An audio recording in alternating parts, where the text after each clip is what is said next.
आम्ही लोक चाललोय आता नाशिकमधील बावली धबधबा इथे तो बघा.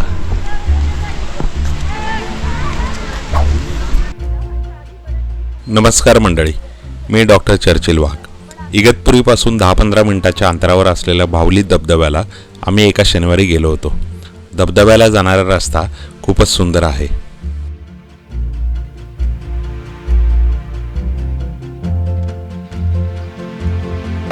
मस्त पाण्यामधून चाललाय. चला इकडून असं असं असं तिथे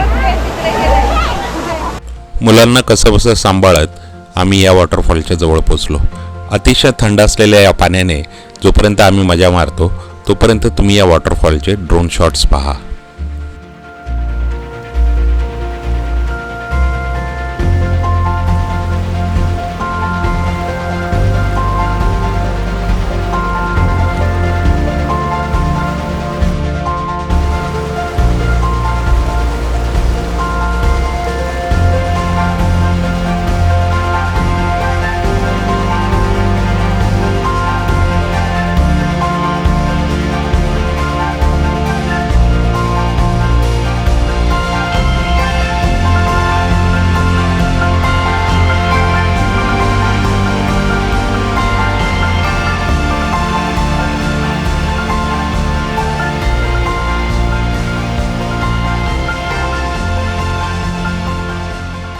वॉटरफॉलवरून निघता जवळपास संध्याकाळ झाल्याने आम्ही सगळे नाशिकपासून 20 मिनिटावर असलेल्या रिव्हिएरा रिसॉर्टवर गेलो.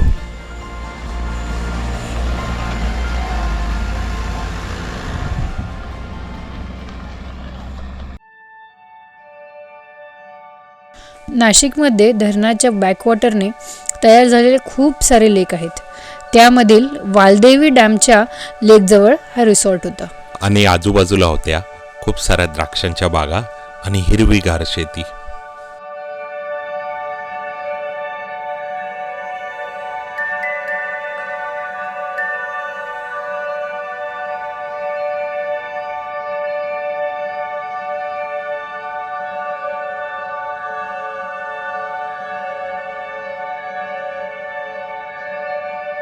सकाळी सकाळी पक्ष्यांच्या चिवचिवाटाने आम्हाला जाग आली तर समोर हा सुंदर नजारा दिसला.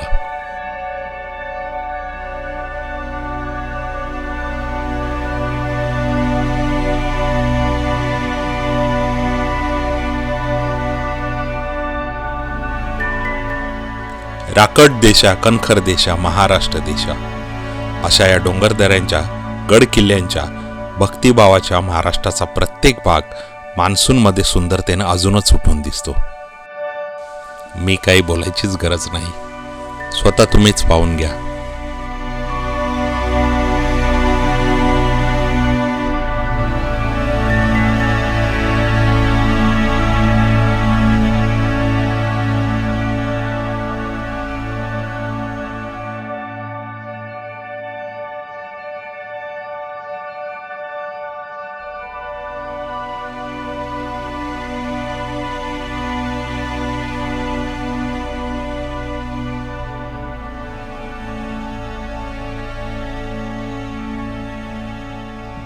सगळं हिरवंगार आहे.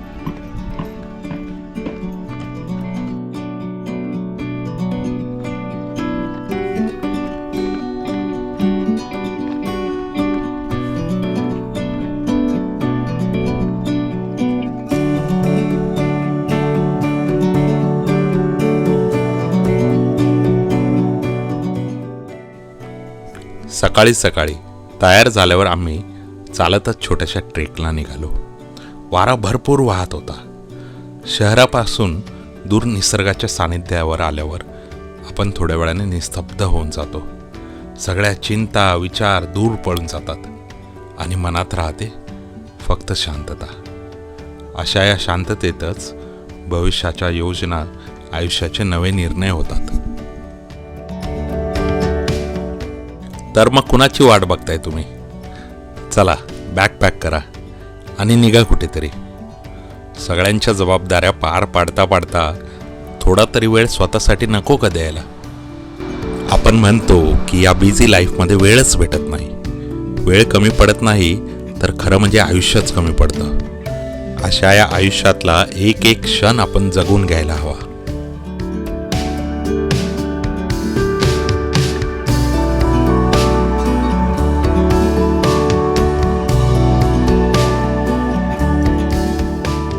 डॉक्टर प्रियांका, डॉक्टर चर्चिल आणि आमच्या छोट्या इराचा हा एपिसोड आपल्याला कसा वाटला कॉमेंट बॉक्समध्ये जरूर लिहा आणि सबस्क्राईब करायला विसरू नका. इतकं काही अवघड नाही. चला भेटू मग नव्या ठिकाणी आणि नव्या वेळी.